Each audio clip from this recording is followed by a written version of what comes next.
giving the floor to His Excellency Dr. Mamadou Tangara, Minister of Foreign Affairs, International Cooperation and Gambians abroad, to deliver his statement.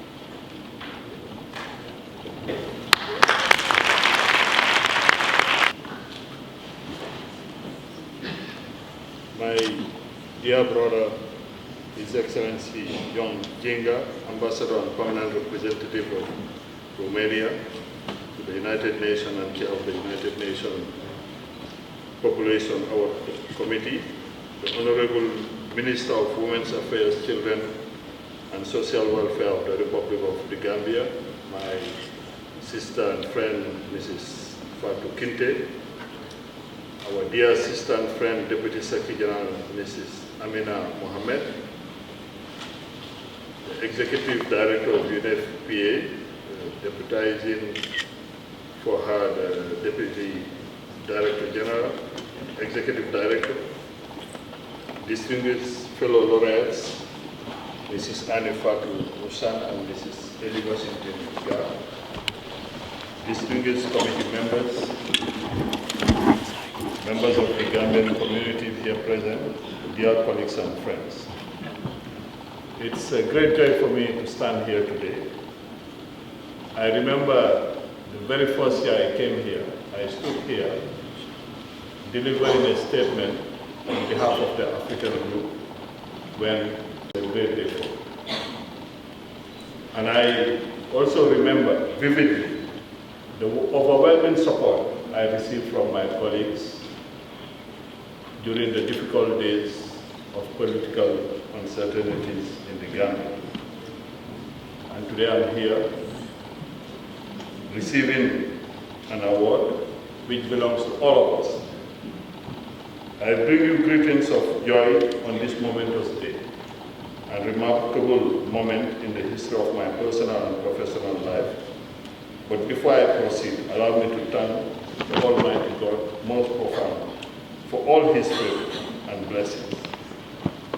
By extension, with much honor and gratitude, I also thank my wife, parents, family, compatriots, colleagues, friends, and well-wishers for my accomplishments, most especially for this award.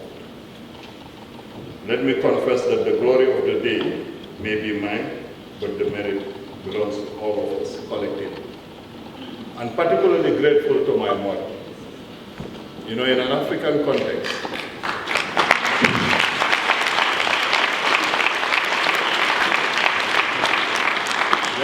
when you succeed, you are the child of the whole community. But when you fail, you are the child of your mother. So, whatever we achieve in this life, we must be grateful to our mother. I'm also grateful to my late father. Both of them are late. My father never went to school, but he wanted me to go to school, and I hated school, to be quite honest. But the way he motivated me, I desperately wanted a bicycle. And he told me, if you are first in your class, I will get you a bicycle. And I worked hard for the bicycle, up to my PhD. Thank God I got a PhD with the highest distinction in France, but I still did not get my bicycle. So I reminded him of his promise.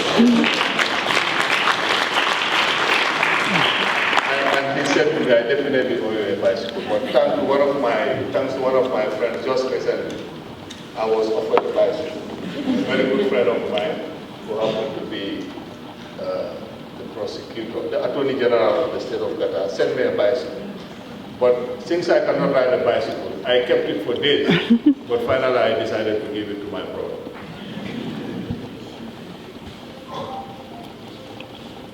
With mixed feelings, I paid homage to my late parents for various reasons. I paid tribute to my mother for being a unique source of motivation,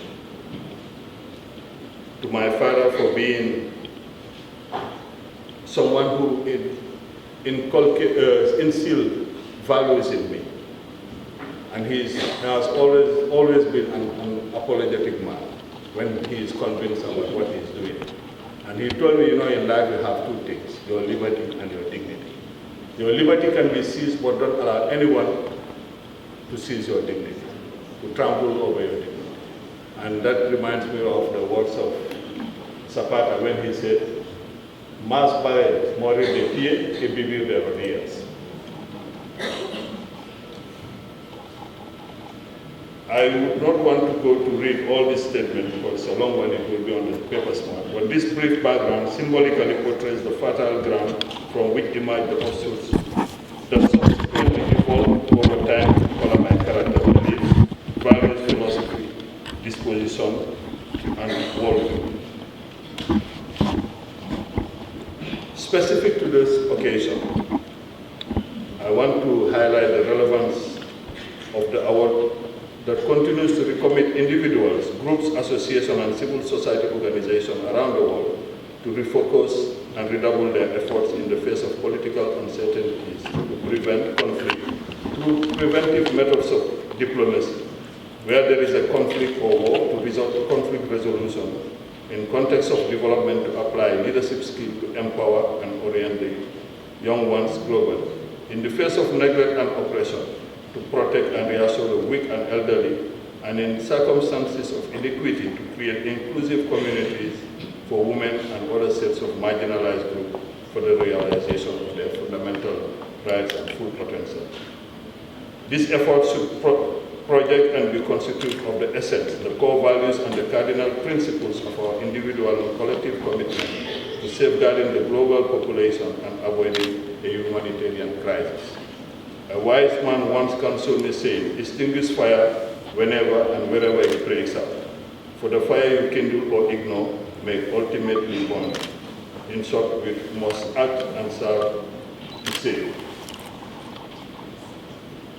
With humility and great joy, therefore, I dedicate this award to my dear father, wife, and kids and friends, and above all, to the Gambian people, in the name of whom and for whom I am recognized for having stood firm to serve as a determined principal and sincere representative. In the face of career uncertainty, I refuse to lose faith in my principles and values.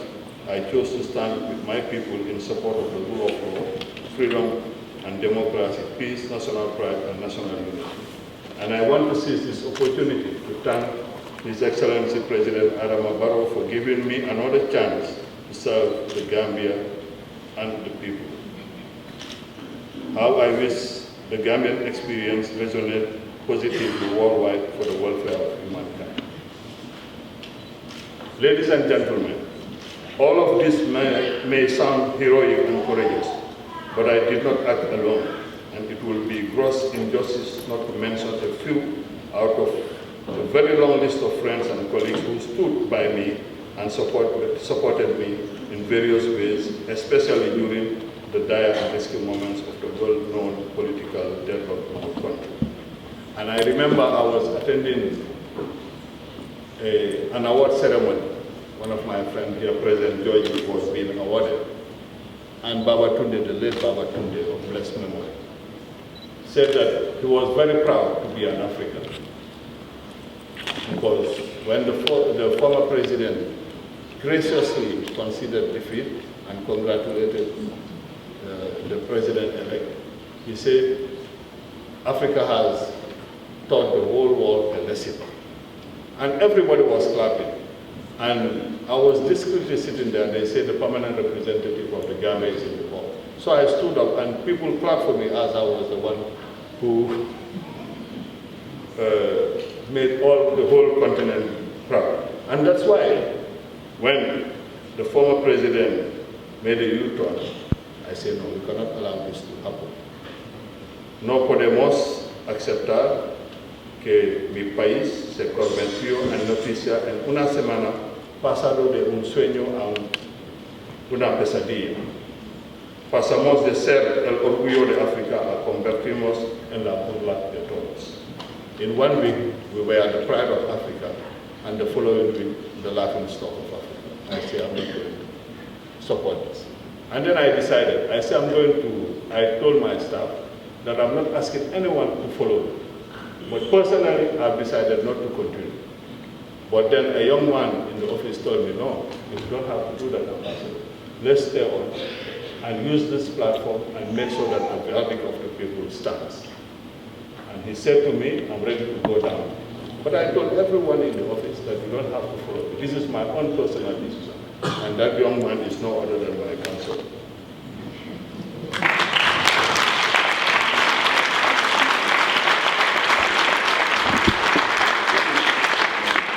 Now I want to express my gratitude to all the colleagues in New York.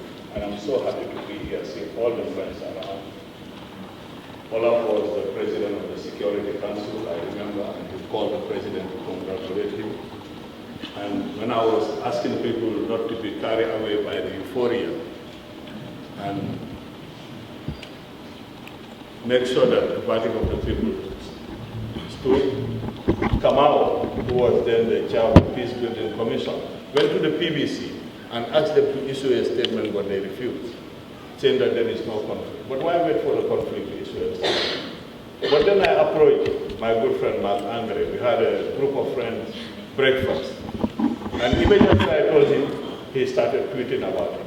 And that very evening, the unfortunate thing happened. The president made a U-turn.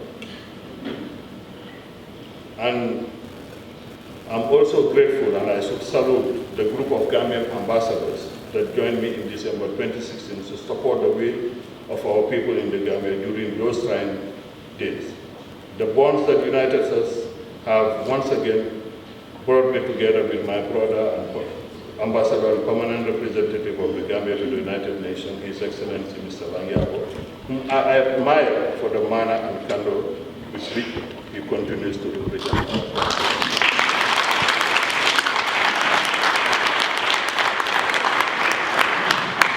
Ernesto Che Guevara said once, la solidaridad internacional es la ternura de los pueblos. And in the case of the Gambia, we saw solidarity working at its best with ECOWAS, with the neighbors. Everybody decided that we should not allow this to happen. And for the first time, we had a very successful story to be told. And we saw how diplomacy and the military work together to make sure that the body of the people stands. And that reminds me of a famous saying that diplomacy without military is just like an orchestra without instruments. ECOWAS member states, under the leadership of Her Excellency Ellen Johnson Sirleaf, former president of the Liberia, Mauritania, the Kingdom of Morocco, Equatorial Guinea, the African Union, to name but a few, stood by the Gambian people. And what we are enjoying today is thanks to them.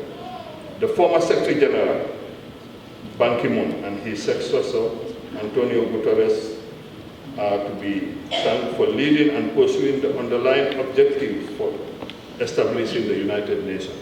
I cannot think of a better example than the peaceful settlement of conflicts as envisioned by the Charter of the United Nations, as demonstrated in the case of the Gambia.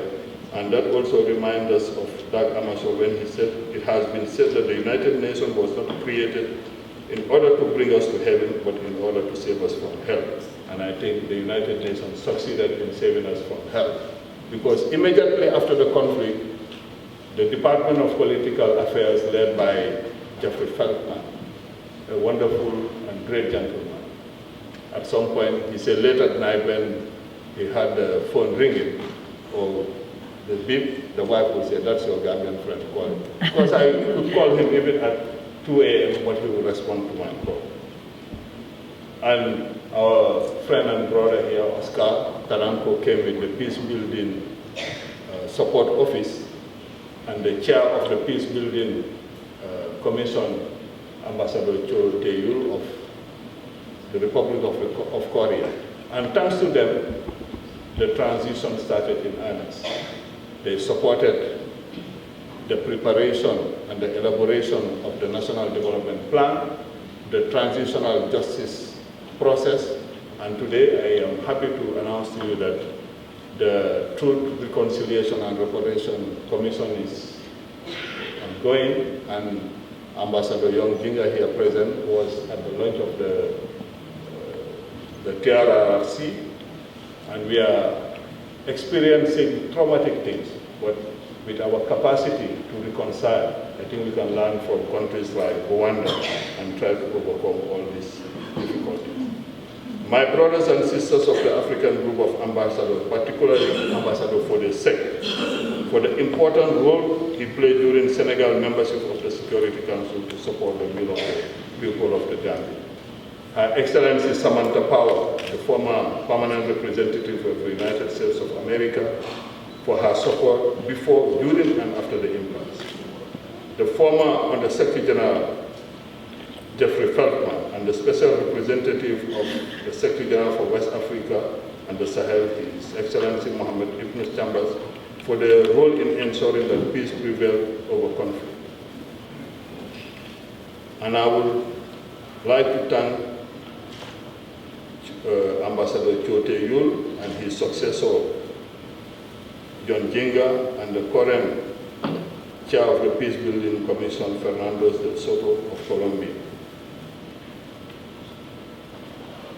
I've already thanked Oscar, and I would like, it will be remiss of me not to recognize the moral leadership of my senior brother and friend, the Under-Secretary General Adama Dieng, who is the special advisor for the President.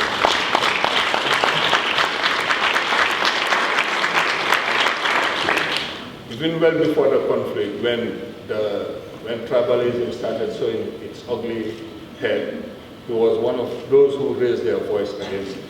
Thank you, Aga. Similar recognition goes to Mr. Halifa Saleh, the honorable member of the National Assembly of the Gambia, with whom I collaborated in the interest of our people and the country. And the collaboration was very effective, though discreet. My appreciation goes to my friends, Mr. Abdelatif Abek, Jean-Christophe Bertrand of the Diplomatic Foundation of Morocco, Kofi Apanteng of the Africa-America Institute, Dr. Ali bin Fatas Al-Mari of ROLAD, Mr. Aliou Badara Bey, the president of the Association of Senegalese Writers, and being represented here by my very good friend and sister, Maria Mandel, who came all the way from Senegal to be present for this ceremony. My gratitude also goes to my friends in France, the members of the Egalese movement, with the President Dr. Selsto. Last but not least, in my litany of acknowledgement, I would like to mention Bertrand Janjam Faso. This is a fine gentleman, very much committed to his work. I would like to register here my appreciation for his collaboration. Mr. Adem Koule Adi of the United Nations Population Fund. I'm mentioning this gentleman because I saw him, how he was working with Dr. Babatunde. And when Babatunde passed away, he was here present, organizing the funeral. These days it's very difficult to find people like him. But I think he deserves commendation, and I pray for him to reach higher heights. I also want to thank my whole team of the permanent mission.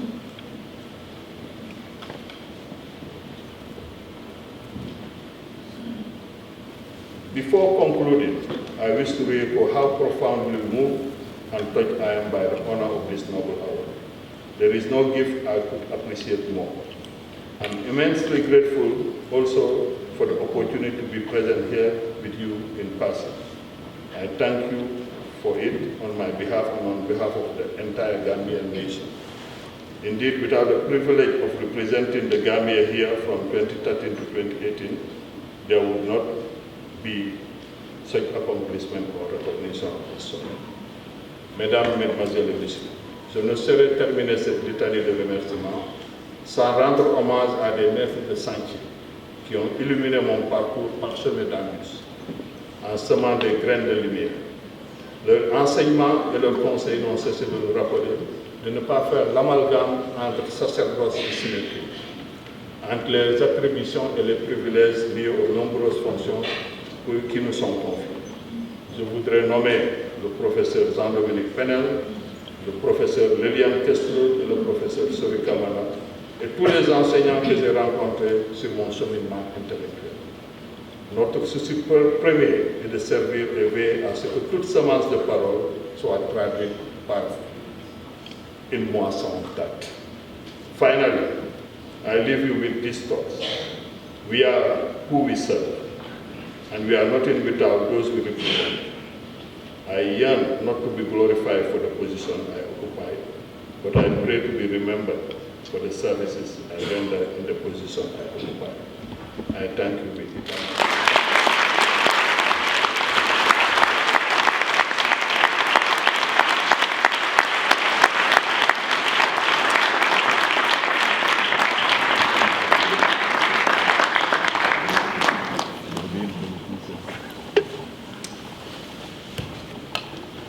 Je vous remercie de votre message si puissant et si émouvant à la fois. On a different note, I wonder, Madam Deputy Secretary General, if for the next year award we may think to offer bicycles as prizes. It may help also to fight climate change.